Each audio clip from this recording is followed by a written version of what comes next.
Welcome to Transatlantic Wrestling Talk. I am your host, Andy, and as always, joined by the big greasy New Yorker himself, Tarzale.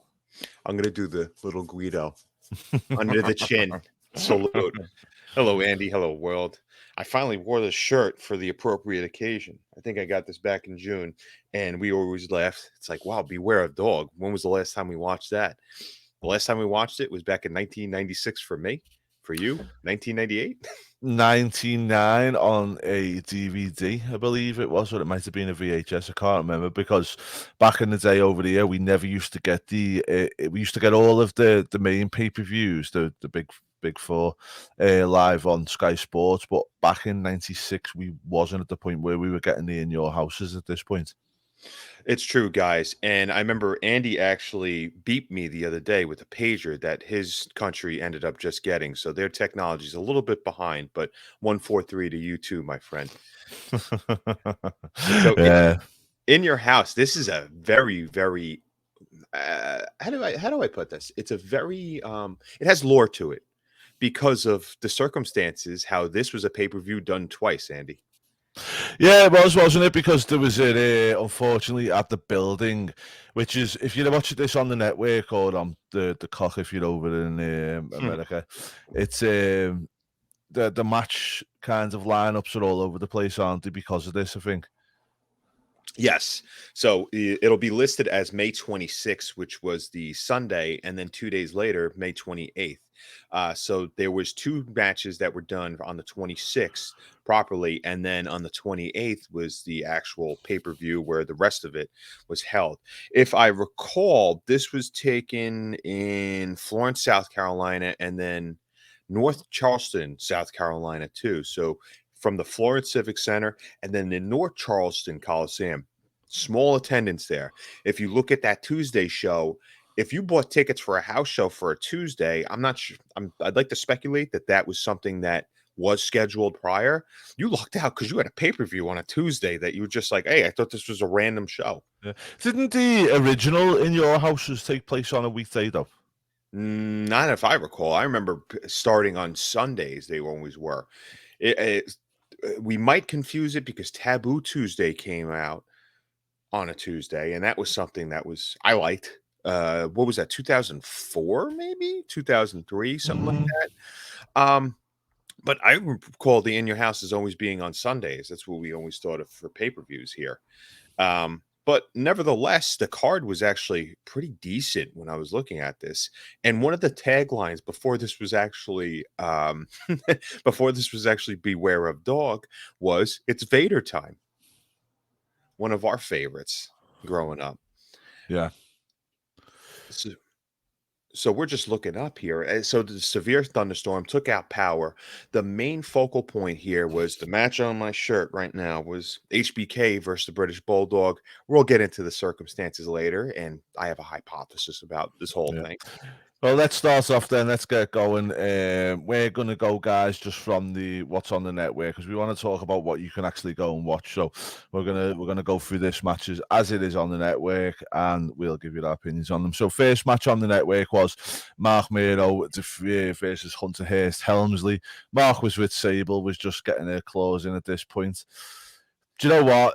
I love Mark Meadow, and I thought he was so talented in the ring. But you can even hear with the Wild Man, it's like ordering a brand new phone off Wish, and then you don't always get what you want. It's been said that when Vince gave him this first guaranteed contract, too, Mark Mero was taught how to be Johnny B. Bad. He wasn't taught how to be a specific wrestler. So they brought in and they said, okay, this little Richard wannabe now has to adapt. And nothing against that, by the way, because I thought the Johnny B. Bad character in WCW was fun, especially with Kimberly Page. But when they brought Mark Mero in, he was this daredevil. He was this super athletic guy. Very big throwback to an attraction over in the territory days, if I could say so. And the key caveat to this whole thing is that Sable, if you look at her, Sable was actually the main focal point of this feud because she was one of Hunter's girls. And then obviously Mark was married to her. And then Sable became this on-screen character on a consistent basis where you would hear her annoying nasally drone voice throughout the next 10 years, correct? Yeah. Yeah, well, I just didn't like it at all. And sure, it's got the Sable music as well, hasn't it? Which just annoys me. That was Mark's first, if I And recall. it was, but sadly to say, she's known for it more than what he is. And as much as I don't like the girl, I'll always speak the truth when it comes. But this match was pretty good. Hunter, I think at this point was treading water with this Hunter Hearst Helmsley character. It's really good the way that it wasn't too far after this that he started changing, didn't he? Which I was happy about because I don't think that character had any longevity, did it? I like the blue blood character, but like you said, there's a shelf life to it too.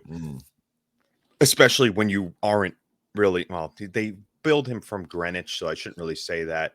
And I've talked with people from Greenwich. They're not all like that. Well, maybe that's just a dig for Vince, isn't it? Do you know what I mean?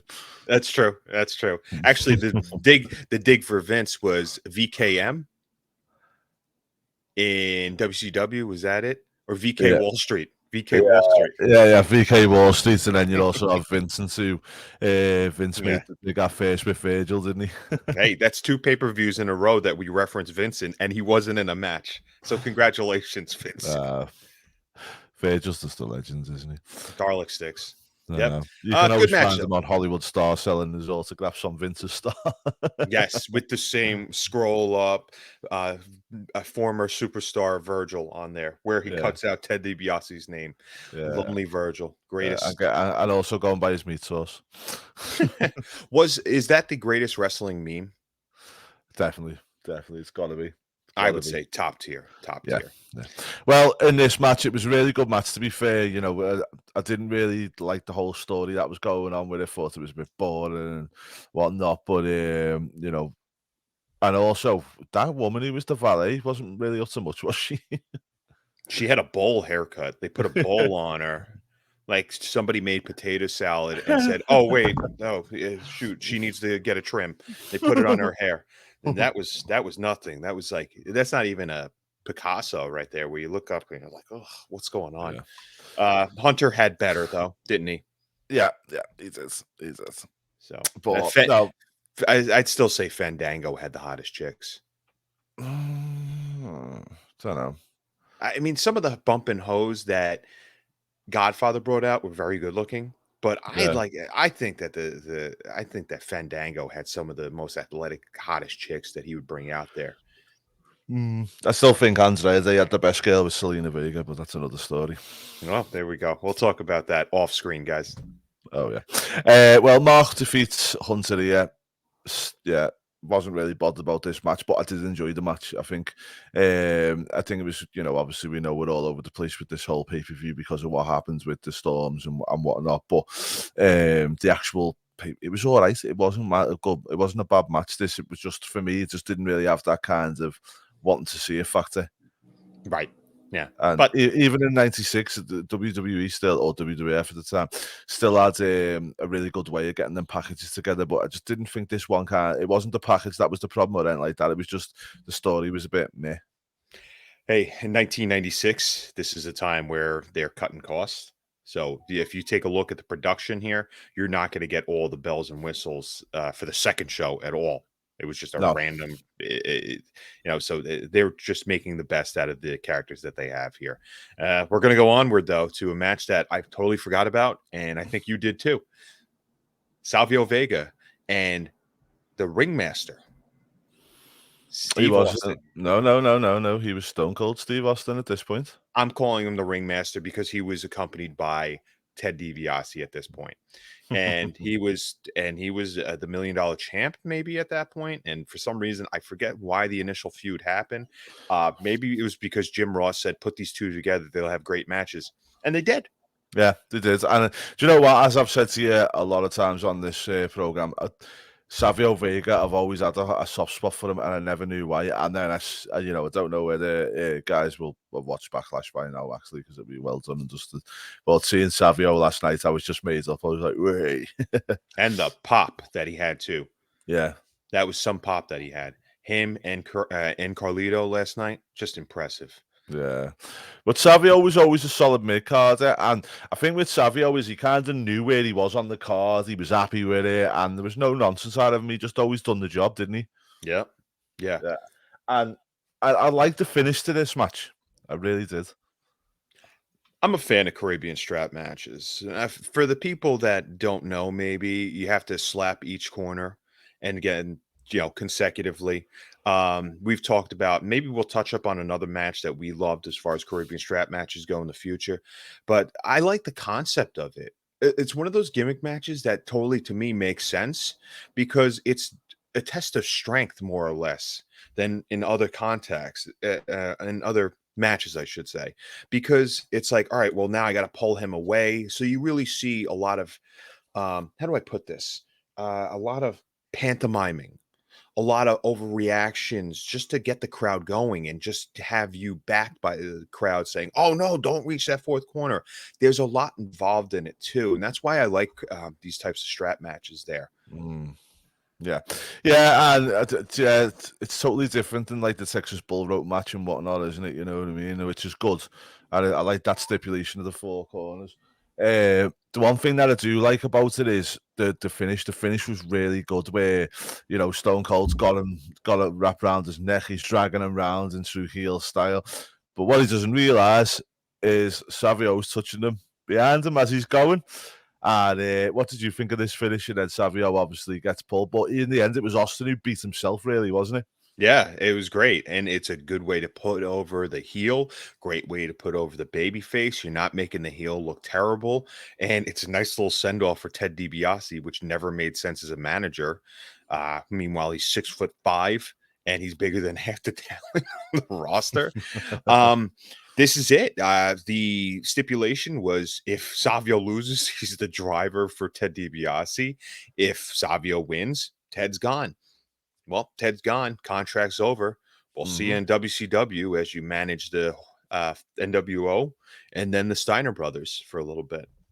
Yeah, and also, as I said, I just like the way, if you look at the context of it, is Stone Cold Steve Austin's whole character was kind of just do everything your own way, anger, kind of, don't care, and the way it kind of like it's like Austin screwed Austin, kind of, he threw him into the turnbuckle and lost the match, and that's where it was kind of like Austin's own aggression got the better of me, and I like that bit of the character as well. You saw it develop right there, too. He knew he was too good for the ringmaster gimmick. Ted knew Mm. he was too good for the ringmaster gimmick. But 90% of the roster at that point, actually, I'll say 98% of the roster at that point knew he was too good for the ringmaster gimmick. Vince McMahon might not have. Mm. So, But well, next. thank God So, for that match because that changed the course of history for wrestling. yeah, it Believe it or really not. does. Well, next match we go from the awesome to the sad. Really, we got Yokozuna versus Vader. Obviously, both guys who are not with us no more, which is sad. But also at this point, Yoko was done, wasn't he? Sad. Yeah, you could tell he was very immobile at this point. And a year prior, it's sad, like you said, it's really sad because you saw the writing on the wall with, it's a little bit of success there with Yokozuna coming around. And I think he was with he was with Owen Hart at that time too. And then that just ended up crumbling because of Cornette saying, I got Vader now, so I'll kill people with him. Mm-hmm. That's it. Well, Yokozuna did try and kill Cornette. It was unsuccessful. Jim was doing what Jim does best here, just getting in the way, but not too much. And adding to the story, rather than trying to be the story. He was just perfect manager, wasn't he? Always. Yeah, and if I recall, there was a nice little promo in the back. Yeah, we'll get to that in a second. But Yeah. Vader is just I don't like I'm trying to figure out where they would slot him in the card at this point. If I recall, the 96 Rumble is when Vader debuted, right? Vader debuts, comes out, beats the crap out of people, gets eliminated, goes back in the ring, beats the crap out of people, tosses them back out. They have to come back in because during the Royal Rumble rules at that point, oh, well, he wasn't in the match. So Mm. everybody else that was eliminated has to come back in, whatever. Yeah. To write him off the TV because they had the contract with Vader, they write him off the TV. He fights Gorilla Monsoon at this point, if I recall. Mm-hmm. Injures Monsoon. He's suspended. Now, this is shortly after the suspension, if I recall, because Vader is managed by Cornette. Cornette managed Yokozuna at one point. Mm. Then there was a rift there, so I guess Yoko got jealous. I'm not sure. Maybe they cut him in the buffet line. I don't know. I'm just kidding. Well, it's sad because this match only actually lasted 3 minutes, believe it or not. But to be fair, give them the due here. The way the match was set up, it did feel like a bit longer than 3 minutes, but not in a bad way. There was a lot going on, and I think everybody else done their part to make this match go well for Yoko, and you know it did, which was fine. And then not too long after this, he'd be a goner, wouldn't he? Unfortunately. Yeah, unfortunately, and they would have him speak on the mic shortly after too, and that didn't really work out as well. It's sad because it's a legend. He is a legend. He'll forever be a legend. I actually did see something funny here where it said WWF tried to tell us that this guy was not Samoan. And I'm like, I don't know about that because would you think that he was Japanese at that point when you were a kid? I'd say he was Japanese. Yeah, when I was a kid, I wouldn't know he was Samoan. To be fair, but that's I don't know whether that's anything but me just being ignorant. Maybe we were just not killing kayfabe at that point. Yeah. Well, I wonder if he's got any relatives that are successful in the business. Yeah. Take your pick, my friends. But we move on anyway. We've got next match. We've got Goldust defeated The Undertaker. I've got a couple of questions straight away on this one. One, it shows how great Goldust was really over at this point, wasn't he? Another person there was too. Yeah. Which we'll get into in a minute. Number two, was this the only time The Undertaker ever challenged for the Intercontinental Championship? Because I can't remember another one.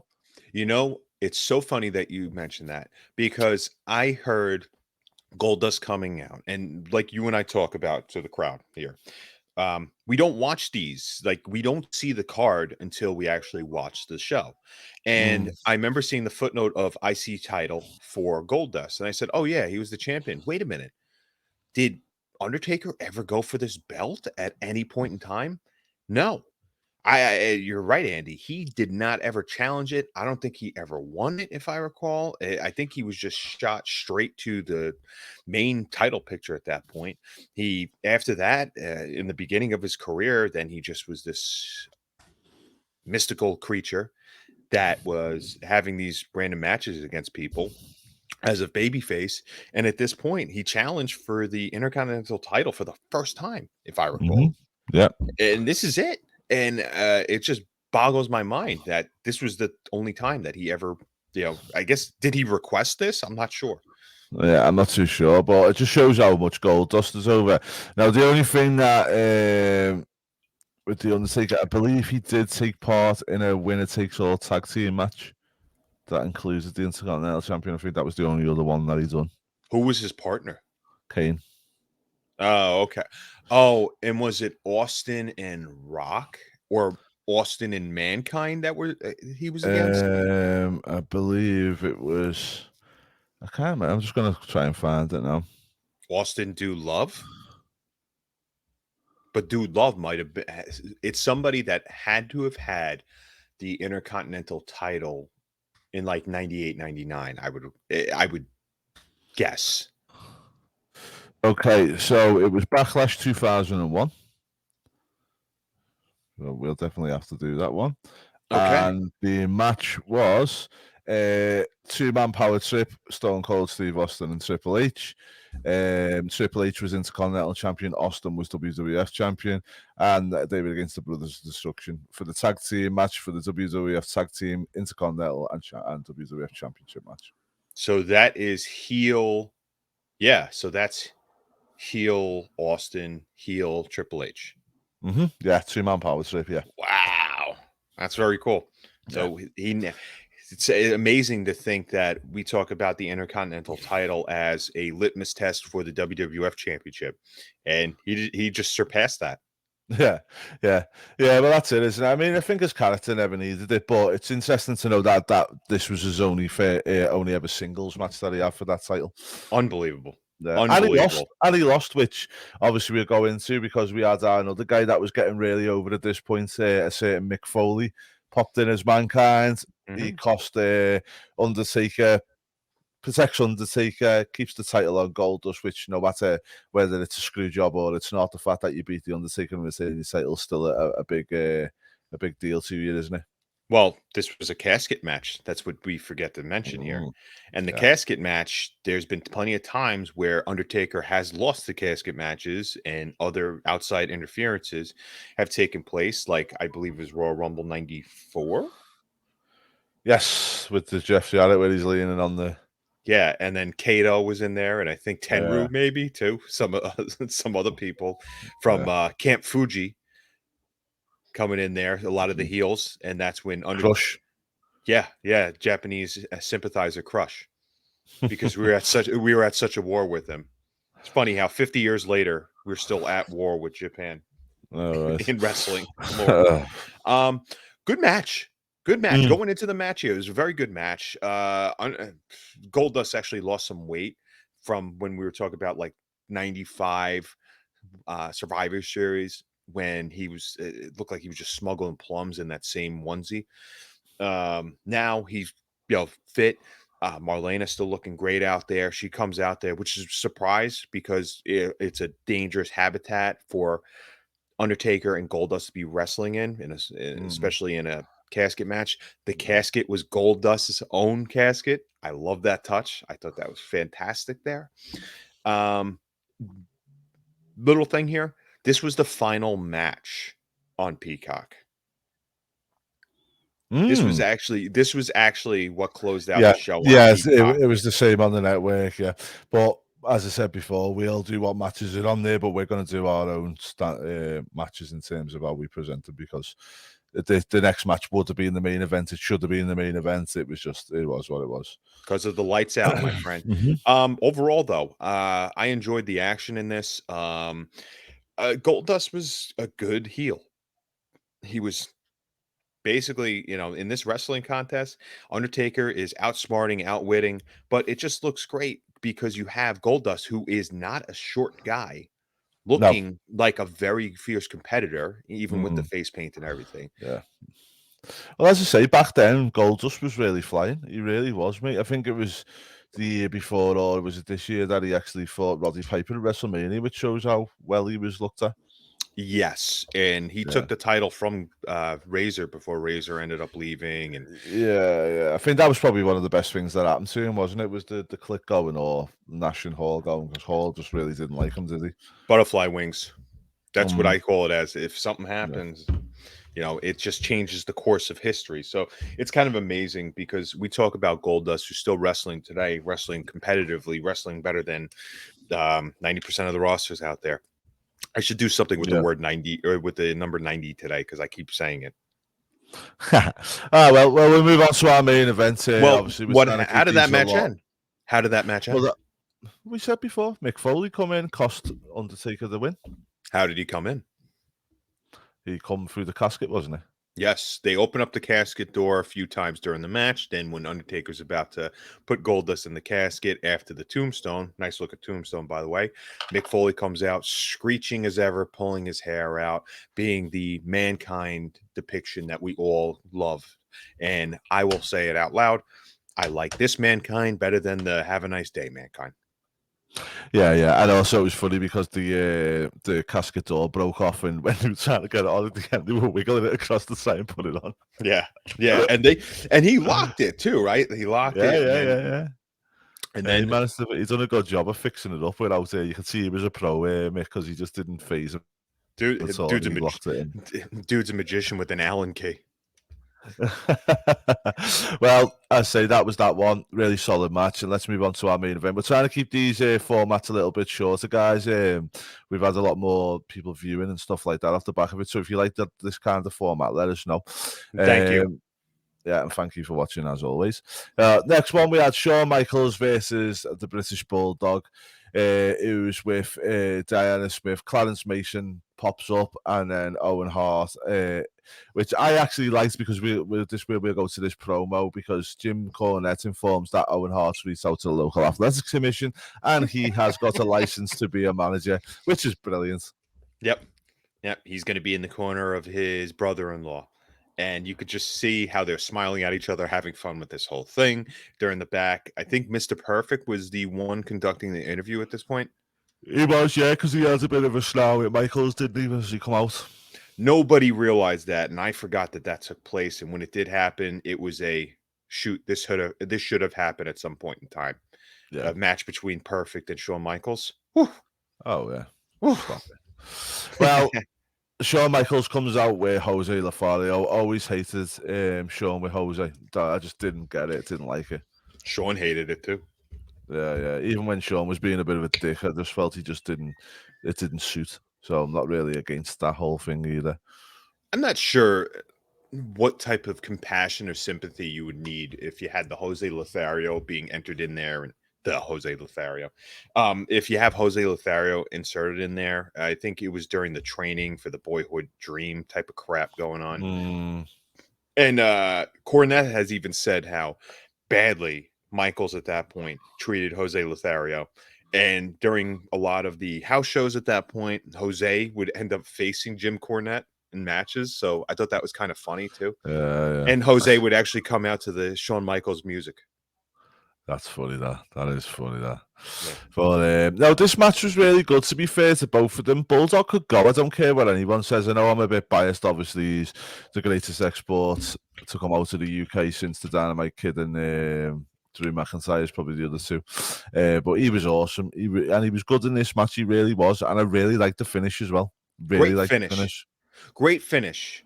And, you know, I'm watching Backlash last night, and Bianca Belair did a power bomb from the second rope to Io Sky, and Io kicked out, and I said, why couldn't that be the finish? It's okay. You don't need the finisher every time. Yes, it looks cool, but do it after the match to potentially Bailey. That's fine. Have the kids and everybody like that. This is a finish that didn't involve any type of finisher from Shawn or British Bulldog, and it worked out quite well. I think we're missing a key point here, though, Andy.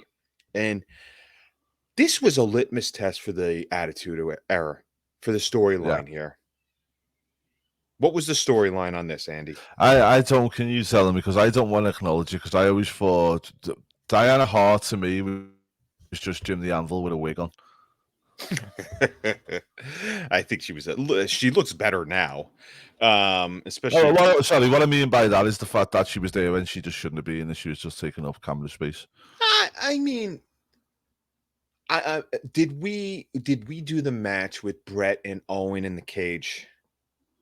Yeah, and I thought she was relative there, same as I thought she was relative at the Wembley one with Brett and Bulldog. I thought she played a good part in there, but here it's just these two guys are really good. There's a history there with the foundation, everything else. Just let them go at it. You don't need to put some stupid Shawn's trying to, and I just thought it wasn't really good at all, to be fair, with that part of it. This was weird as a kid to watch, because you're like, oh, adultery is bad. And they said that Shawn touched her, and that's when Bulldog was getting pissed off. And I was like, whoa, this is intense storyline that probably from back in, what was it, Smoky Mountain or Territories type days, they probably could have gotten away with it because it wasn't on nationally broadcast television. And you're throwing this out there, and this is a real world problem going on. That's like, holy shit. Like, you know, Shawn tried to touch her, and he's like, I did not. They slap injunctions on him. They had Clarence Mason come out saying, look, I think they handed him, they served him papers, and then Shawn rips up the papers in the middle of the ring. That did not happen on wrestling at that point. No. The only thing that happened was maybe somebody had a crush on somebody else's girl. If and then they wanted that girl, and you fight over. Yeah. It's just the thing that always annoyed me back in this early days, and it annoyed me in the Attitude Era sometimes as well, is like, you've got two really good wrestlers who've got a good history anyway. Leave the other crap out of it. There's no need to do that. I don't like the fact that I think even here we're starting to see this kind of, there has to be a story to it. There has to be something at stake. And it's like, okay, but there is something at stake. It's the championship, and the two of them know each other well. There's a bit of history there. Leave that alone. You don't need to put this nonsense in there. Now, I would love it for somebody to just get in the comments and tell us what really happened because I forget. Did Bulldog earn a title match and then this happened? Yes, as He far as I'm aware. Okay, if that happened, then it's not really necessary to have this angle of he touched. I was going to say Linda. He touched Diana, and then all of a sudden, that's when she's brought into the angle. At this point, uh, I think that this was kind of a test, though. Just saying, look, let's turn this up a little bit because this is also an infamous storyline that never happened, and as you and I are remembering it, yes, it was in bad taste, but the bad taste would continue, but the ratings increase would also continue after this. Yeah. Yeah, and that's it. And do you know what? I loved the whole attitude there. I loved the shock TV. I loved all the racings and the story that gets with it. It was just sometimes there was certain bits that just annoyed me with it. Andy And was this was one of them. GTV. Andy was GTV. People don't know that. He had the hidden camera set up in the back of Raw, so he was GTV. No, but as I say, Um, do you know what, mate? I say I'm all for it. It was just, and it's not even the angle. It was just the point that I don't think it was needed sometimes. Our good mate Simon always says less is more sometimes, and it really is like, and I think with this is that this is a prime example of it. It's correct, and I totally agree there. It's not needed. But I'm okay with having a spark on there. Is it that drastically? Sure, but maybe if it was something like Diana was there for a contract signing and she got accidentally bumped, not condoning physicality Uh, against spouse or whatever, but it has happened in the past.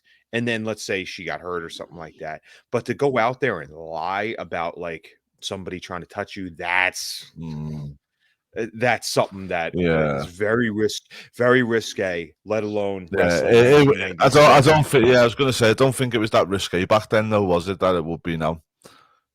No, no, but 1996, and rest in peace, Jerry Springer, by the way, where this would be an angle on a Jerry Springer show. But that was the whole point, wasn't it? That's the Mm. whole point, isn't it? To think. But anyway, as we said before, this ends in a no contest. Both guys get the shoulders stuck on the floor. Then there's a bit of thing where Bulldog actually wins the match in the first instance. He's actually got hold of the title. Then the other referee comes down and Gorilla Monsoon, who is the new Jack Tunney at this point, comes out and basically just says, yeah, it's a no contest. Both the guys had the shoulders down. And did we ever get the return of this one? Had to have. We had to have, and I think there was sweet chin music at the end. Not sure how far along, but maybe at some point, and not sure if we'll do that. We could definitely look into that. But yeah, that was In Your House, Beware of Dog. Some of the matches that were actually on both cards that were not disclosed, I'll just run through them real quick, okay? So, we did get the Smoking Guns and the Godwins? No, that was a dark match. Yeah, so Just to give you an idea as well, that the next pay-per-view, the King of the Ring, they did have the rematch of Shaun versus Bulldog. and who would win the King of the Ring that day? A certain bold Mr. Austin. Mm. And no, we didn't get the Smoking Guns versus the Godwins. We didn't get Bob Holly versus Isaac Yankem. We didn't get Jake Roberts versus Justin Bradshaw, which only lasted 30 seconds. And we didn't get Ahmed Johnson versus Jerry Lawler. And we didn't get the match that we all needed in our life, Ultimate Warrior versus Owen Hart. Owen didn't need that. Owen's No. glad that was not aired. By the way, Beware of Dog 2 was a WWF Superstars taping. So you're going to Superstars, you're taking your kids, like, hey, we're getting 3 matches. That was Savio Vega, Stone Cold Steve Austin, Vader and Yoko, and Goldust and Undertaker. That's what you call value right there. That's it. Well, it's rating time, my friend. So, what do you believe your rating is for this one? I'll be quick with it. I didn't think it was a waste of time. I'm going with a 6.5. Okay, only because of the star levels that's in there. I like the fact that what we just talked about, this was the first time that Attitude Era angles were actually in there. I'll go with the 6, actually. Screw that 0.5 crap. I like the fact that this is Attitude Era angle. Before the Attitude Era, I like the Owen Hart. Hey, you're a manager now, and you got a license. Is showing that. That's funny. At the end of the casket match, Undertaker magically disappears. Paul Bear, "Oh, where did he go?" All that crap going on. I enjoyed it. It's good shit, pal. But a Yeah, solid pay-per-view, especially for what, a run time of 1 hour 40 minutes. yeah, wasn't bad. It was quite good. Yeah. Nice. I liked. I did like them back in the day as well. The timing of them. Of course. I mean, we always wanted more wrestling, but it got to the point where that 3rd hour Nitro was just exhausting to go through. Yeah, definitely. Well, What's that your is it rating? for me. I'm going to give it a 6. I think it was quite good, but there was nothing special on it, but it wasn't nothing bad either. So yeah, I'm going to give it a 6. But it was a solid pay-per-view, and as I say, for a bit of fun, nice little 2-hour pay-per-view. It's good. Yep. Okay, well, on to next week, my friend. And next week it is my turn again, isn't it? Yes, sir. Okay, so for next week we are going to go back to 1998. Okay, and we are going to Slamboree. Oh, excellent. Okay. So Slamboree 98. All right, perfect. So Yeah, do you remember the main event from that match? I don't remember anything, but I got excited because this might be the 3rd week in a row we mentioned Vincent Virgil. Well, Lex Luger defeated Brian Adams with Vincent. Excellent. That's one of the ones on there. The Canadian singer that did Cuts Like the Knife. Yeah, and then we've also got. I do it for you. Yeah, he was a gobshite. Sting and the Giants versus the Outsiders is the main event. Okay, perfect. 1998. So, all right, that's where it is. Going back to the dubs. Right, guys. Well, thanks so much for watching. We appreciate you all as always. Let us know what you think about this shorter content. We just want to make sure that we make it manageable. We understand people are busy and doing their own things, and some people don't have an hour to watch a podcast. So we're trying to keep it down a little bit and still get the same content, just in a bit of a condensed version for you. We leave out all the dreck. Yeah, but from me and Dale, guys, until next week, take care, and we'll speak to you soon.